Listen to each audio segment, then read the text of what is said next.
Power in Mao's China was not earned. It was borrowed. And Mao could take it back at any moment. Deng Xiaoping learned this the hard way. He was the strategist who rebuilt Mao's collapsing armies, the organizer who kept the revolution alive when others panicked, the man Mao once trusted to keep China running. But Deng made one mistake. He believed he was too valuable to break. He wasn't. Mao purged him once, humiliated him, destroyed his family. Then Mao brought him back, only to purge him again. This is the story of the survivor Mao couldn't kill, and the dictator who tried. Before he becomes Mao's rival, before he becomes the man Mao tries to erase twice, Deng Xiaoping begins as something far more threatening than an enemy. He begins as an equal. Born in 1904 in Sichuan, Deng is small, quiet, and relentlessly practical. A man who speaks little but calculates everything. In 1920, he goes to France for the work-study program. Most students debate Marxism. Deng works 12-hour shifts in factories and watches how power operates in real life. He concludes something that will shape his entire life. Revolution is not ideology. Revolution is efficiency. By the mid-1920s, he joins the Chinese Communist Party abroad. He is too blunt to be charming, too tough to be ideological, too practical to be liked. But in the party, none of that matters. Results matter, and Deng delivers. He rises through the ranks during the early Civil War years. He fights with the Red Army. He survives the political purges, not because he hides, but because he works harder than everyone around him. By the Long March, 1934 to 1935, Deng is already known as a man who gets things done, a man who does not waste words or loyalty. Mao notices him, not with affection, not with friendship, with recognition. Deng Xiaoping is not a follower, not a dreamer, not a believer. He is a problem solver, and for a dictator, a problem solver is far more dangerous than a critic. After Japan's defeat in 1945, the Civil War erupts again. Deng becomes one of the most capable political commissars in the communist forces. He keeps armies organized, even when food is scarce, and morale is collapsing. When the communists finally take power in 1949, Mao has many generals, many ideologues, many believers, but only one man who can turn chaos into order: Deng Xiaoping. And Mao already knows. A man like that must be watched.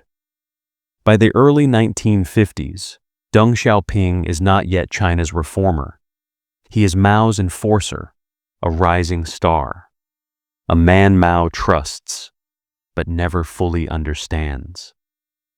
Deng is small, calm, quiet, never emotional, never dramatic. He speaks in short, clipped sentences. He wastes no words. Historian Ezra Vogel describes him as sharp, disciplined, utterly practical.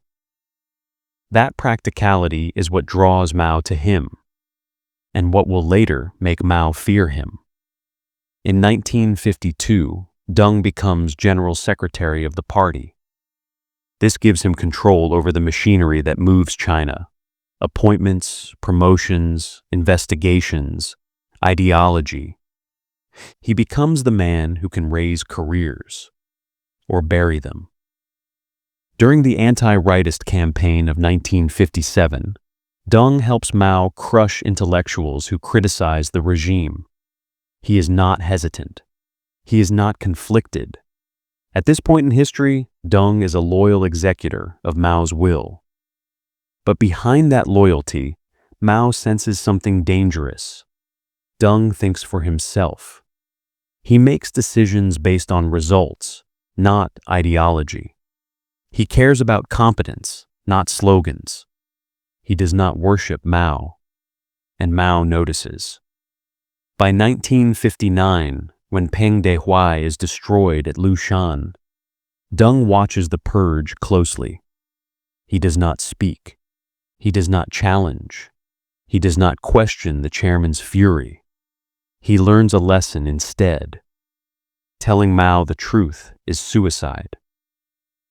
When the Great Leap Forward creates disaster, Deng quietly organizes recovery efforts. He brings factories back to life. He restarts food distribution. He pulls local officials out of chaos. He does it efficiently, too efficiently. Historian Roderick MacFarquhar wrote that Deng excelled at solving problems Mao created. And Mao hated that. Hated anyone who could fix what he broke. Hated anyone who made him look weak.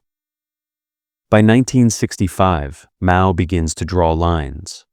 On one side, obedient revolutionaries. On the other, capable men who think too clearly. Deng Xiaoping stands alone in the second group. Mao has purged men for far less. Men with less talent. Men with less influence. Men with fewer supporters. And as China approaches 1966, the year Mao unleashes the Cultural Revolution, one thing becomes certain: Deng Xiaoping's time is coming. He just doesn't know how hard Mao will strike, or how many times he will do it. By the early 1950s, Deng Xiaoping is rising fast. Too fast. Mao sees it. Everyone sees it. Deng is brilliant, efficient, ruthless when he needs to be, and worst of all, independent-minded. According to historian Roderick MacFarquhar, Mao liked talent, but only talent he could control. And Deng was becoming a man Mao could not fully control. 1956. The Eighth Party Congress. Deng speaks openly about reforming the party. He warns against personality cults. He urges pragmatism over ideology. Every word is correct, every word is dangerous. Because Mao is listening. But for now, Deng is too useful to touch. He organizes the state.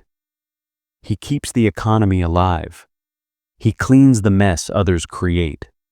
Mao calls him Xiaoping, the little one. But it's not affection. It's a reminder: know your place. Then comes 1957, the Anti-Rightist Campaign. Mao unleashes a purge across China. Millions denounced. Hundreds of thousands sent to labor camps. Deng helps run it. He signs documents. He enforces Mao's orders. He bends to survive. He always bends. And because he bends, he keeps climbing. By 1962, Deng Xiaoping is effectively running China's daily operations.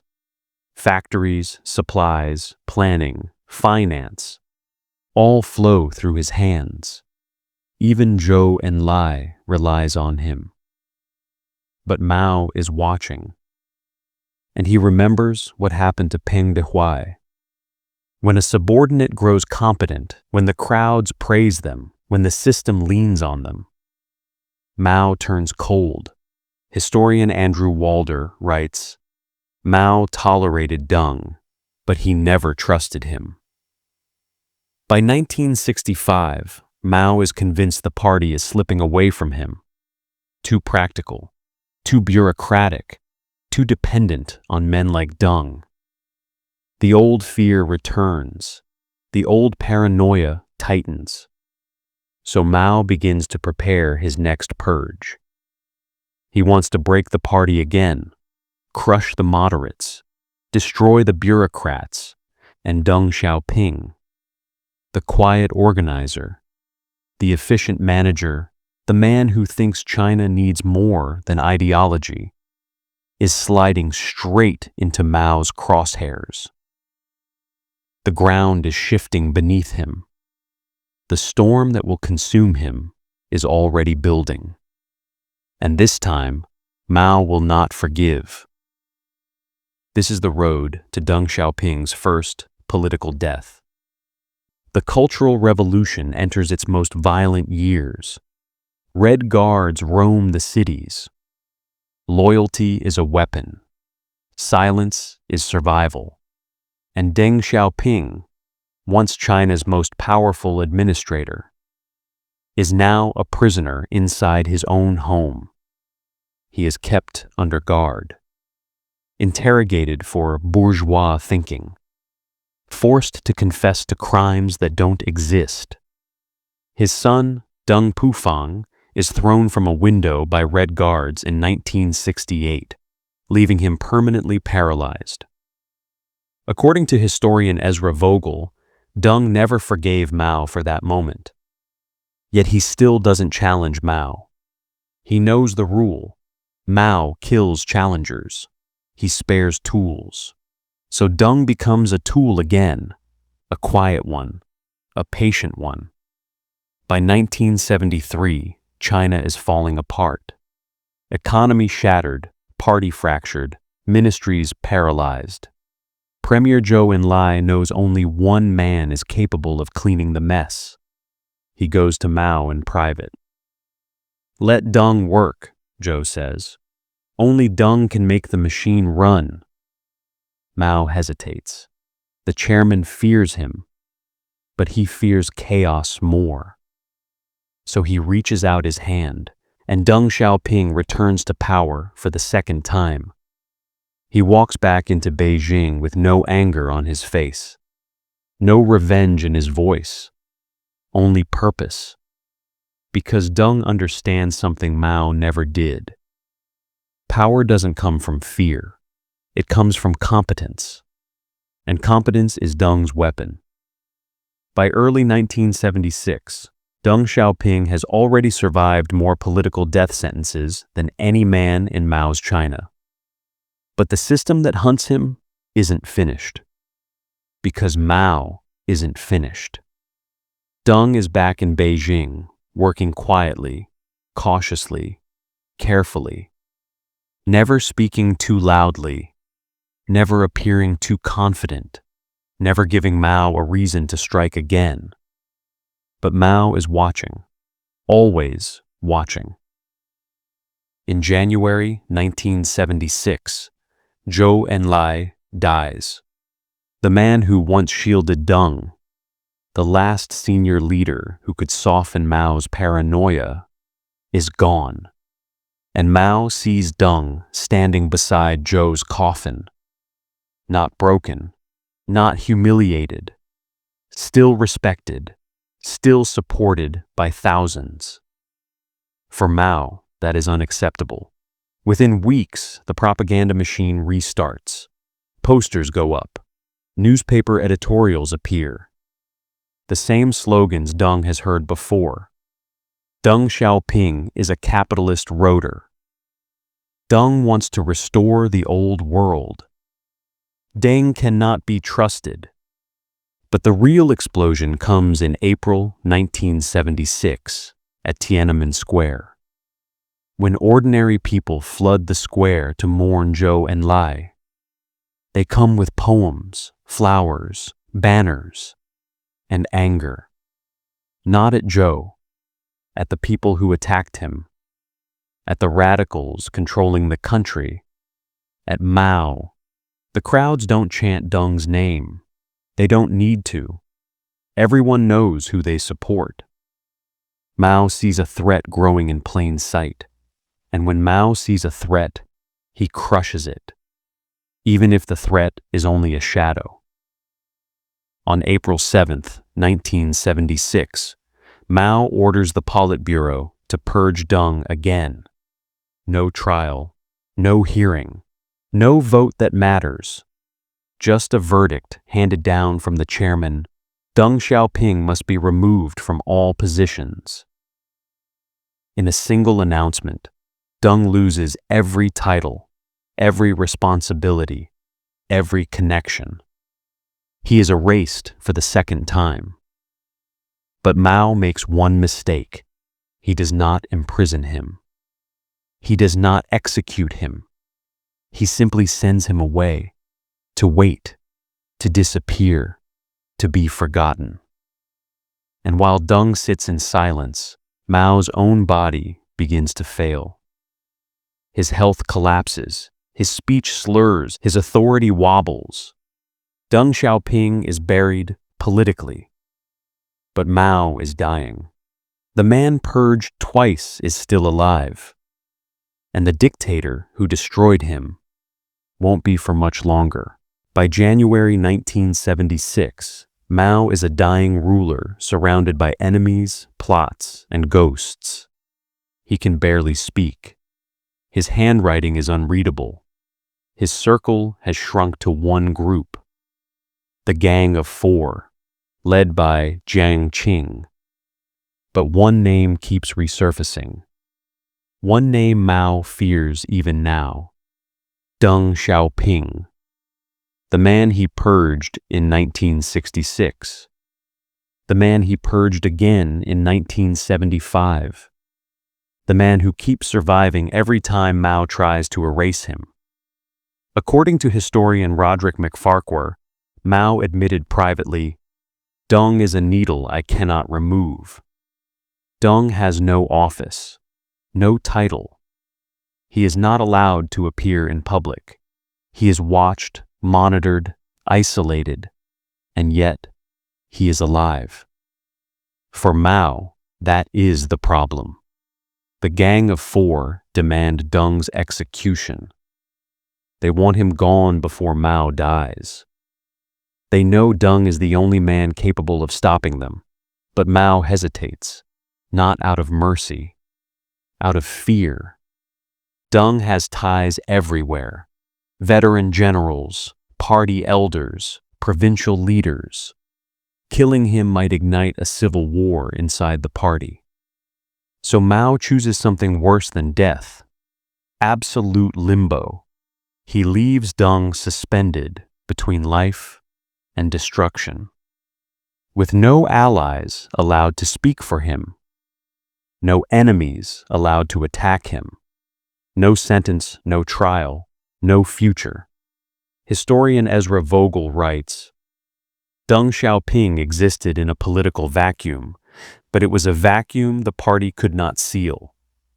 Because outside Beijing, famine relief, factories, railways, and the military still remembered the man who once made China function. On September 9th, 1976, Mao dies.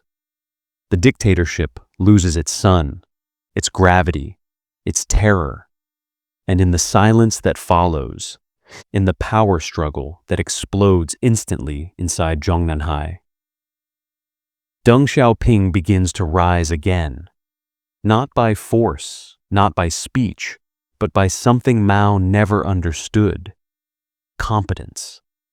The man Mao purged twice is about to become the man who rewrites China.